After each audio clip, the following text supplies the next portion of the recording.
Places ఎవరు కాదు. అందరం కూడా మనం ఒకరి నుంచి ఒకరు ఎదిగిన వారిని.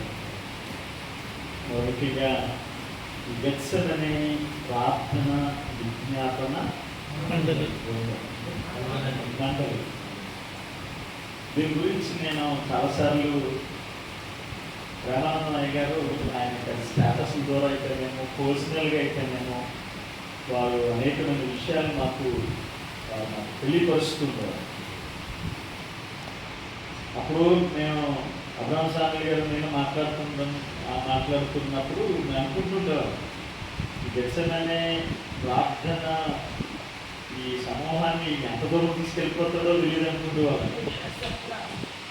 ఎందుకంటే ప్రేమానందం గారిలో ఆయన వయసు రీత్యా పెద్దవారైనప్పటికీ కూడా ఎవరితో ఎలా ఉండాలో ఆయనకు తెలిసినట్టుగా చాలామంది తెలియదు. ఎందుకంటే పెద్దవారిని అలాగే గౌరవిస్తారు, నాకు లాంటి వాళ్ళని కూడా అలాగే గౌరవిస్తారు. దేవుడు ఆ యొక్క మంచి మనసు తనలో ఇచ్చి ఉన్నాడు కనుకనే ఈ రోజున ఈ గెత్సెమనే ప్రార్థన విజ్ఞాపన మండలి ఇక్కడ నర్సాపురం కూడా వచ్చేసింది. ఎక్కడ ప్రారంభమైంది, ఎక్కడ తీసుకెళ్ళారు తెలుసా? మట్టికి జ్ఞాపకం ఉంది. హైదరాబాద్ ఎయిర్పోర్ట్లో ఆయన మొదటిసారిగా చూసినప్పుడు అయ్యగారు మీరు వస్తున్నారంటే అలా మౌనంగా ఉన్నారు, ఏం రిప్లై ఇవ్వలే. సో తర్వాత కొద్దిసేపు అయిన తర్వాత అప్పుడు నాకు అర్థమైంది, అంటే ఈయన ఎక్కడి నుంచి అక్కడికి వస్తున్నాడంటే గెత్సెమనే ఈ ప్రార్థన మండలిని ఇంటర్నేషనల్ కూడా తీసుకెళ్లే ఆలోచన దీనికి ఉంటుంది. ఇంకో విషయం చెప్తారు, ఎయిర్పోర్ట్లో ఉన్నారు ఆయన, కానీ వీసా లేదండి. ఏ ఒక్కరి సాహసం లేదు, వెళ్ళేది ఇతర దేశం, అక్కడ వీసా ఉంటేనే తప్ప టికెట్ కొనుక్కోరు, ఎయిర్పోర్ట్కి వెళ్ళరు. కానీ వీసా లేదు, టికెట్ కొనుక్కున్నారు, ఎయిర్పోర్ట్లోనే ఉన్నారు. కానీ మెడకం ఏంటో తెలుసా, ఆయన ఆ లైన్ వచ్చే సమయానికి, ఆ ఫ్లైట్ ఎక్కే సమయానికి వీసా వచ్చింది. అంటే ఈ విషయాన్ని నేను ఎందుకు మరోసారి మద్దతు చెప్పాలని ఆశపడుతున్నానంటే, ప్రార్థన వీరుల యొక్క విశ్వాసం ఎలాగైనా ఉంటుంది. ప్రార్థన వీరులకి అమితమైన విశ్వాసం, వారికి తాకించినటువంటి విశ్వాసం, శక్తికి మించిన విశ్వాసం వాళ్ళు ఉంటుంది. ఈ రోజున నేను కూడా వాస్తవంగా నా మట్టుకు నాకు నిన్న తెలుసున్నా ఈరోజు అట్లీస్ట్ 9 నుంచి 11 వరకైనా మీ దగ్గర ఉంటారు. తెలియకపోవడం వలన నేను నా పనులు నిన్నతో మీటింగ్స్ అడవడంలో ఉన్నాను. ఇప్పుడు కూడా తప్పుడు వాళ్ళ చర్చలో మీటింగ్ వాకింగ్ చెప్పాలి. సో అయినప్పటికీ కూడా జస్ట్ నేను కష్టం వెళ్దాం అనుకున్నాను. మరొకసారి మా యొక్క ప్రాంతానికి ఈ గెత్సెమనే ప్రార్థన మండలిని మా మధ్యలో కూడా తీసుకుని వచ్చినందుకు దైవజనులు అలాగే మీ అందరికీ కూడా మనస్ఫూర్తిగా హృదయపూర్వకంగా ప్రత్యేకమైన వందనాలు.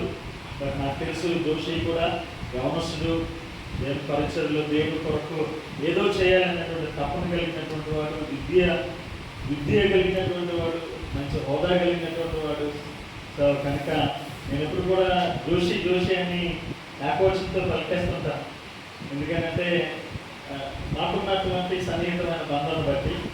కానీ ఒక దైవజనుడిగా ఆయన మారిన తర్వాత దేవుని కొరకు చేయాలనే తపన తనలో ఉంది కనుక ఇక గెత్సెమనే ప్రార్థన విజ్ఞాపన మండలి ప్రభు ఇంకా ఈ ప్రాంతంలో కూడా ఉన్నతంగా తీసుకుని వెళ్ళాయని. అలాగనే నా మధ్యన దైవజనులు నా లక్ష్మీ ప్రసాద్ గారి గురించి మీ గురించి చాలామంది తెలిసాను.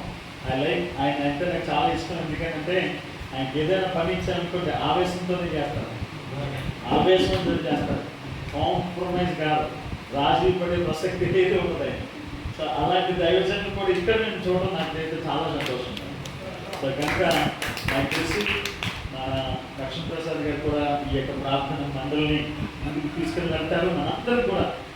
మనందరం కూడా ఈ అంత్య దినాల్లో, అపాయకరమైన దినాల్లో ఎటు చూసినా ఏదో రకమైనటువంటి సమస్యలు ఒత్తిడిలో ఉన్నటువంటి దినాల్లో ప్రార్థన ఒకటే మన ఆయుధం, ప్రార్థన ఒకటే మన ఆవేశం, ప్రార్థన ఒకటే మన జీవం.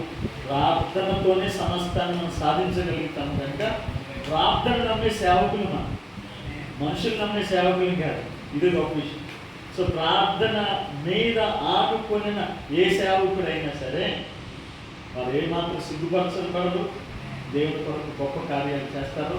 కనుక ఈ గెత్సేమనే ప్రార్థన మండలిని దేవుడు రాబోతున్న దినాల్లో ఇంకా ఉన్నతంగాను అనేక మంది జీవితాల్లో ఒక నూతన వరవడి కలిగిలాగిన సంఘ స్థాపనలో, సంఘ విస్తరణలో, సేవకులు బలపరచడంలో, సేవకులుగా సమూహం అవటంలో, ఐక్యత కలుగుతుండలో ప్రార్థన ఈ మండలి మనకి ఇంకా ఐక్యతను కలిగించలేక మనం ప్రార్థన చేద్దాము. మరోసారి దైవజనులు రామానందం గారికి స్ఫూర్తిగా ప్రత్యేకమైన వందనాలు తెలియపరుస్తున్నాను.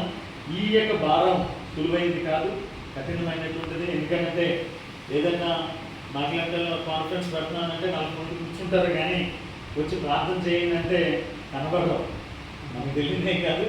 సో కనుక ప్రార్థన వీళ్ళు తక్కువయ్యారు, మిగతా వీళ్ళు ఎక్కువయ్యారు. సో కనుక ఇలాంటి భారం అంత సులువైంది కాదు. మరి అయినప్పటికీ కూడా ఇది చాలా ప్రాంతాలకి కొనసాగుతుంది. ఇంకా అనేకమైన ప్రాంతాల్లో వెళుతున్న సేవకుడికి ఇంకా దేవుడు ఆరోగ్యాన్ని ఇచ్చి ఇంకా దేవుడు ఉన్నటువంటి ఉత్సాహాన్ని రెట్టింపజేయి. ఆయనకి ఆల్రెడీ ఉత్సాహం ఉంది, కొత్తగా అక్కర్లేదు. ఓకే, నేను చెప్తున్నాను, ఆయన వయసులో పెద్దవారైనా మాకన్నా ఉత్సాహం ఉంటుంది. మీరు ఎక్కడ చెప్పండి ఆయన ప్రెజెన్స్ ఉంటుంది.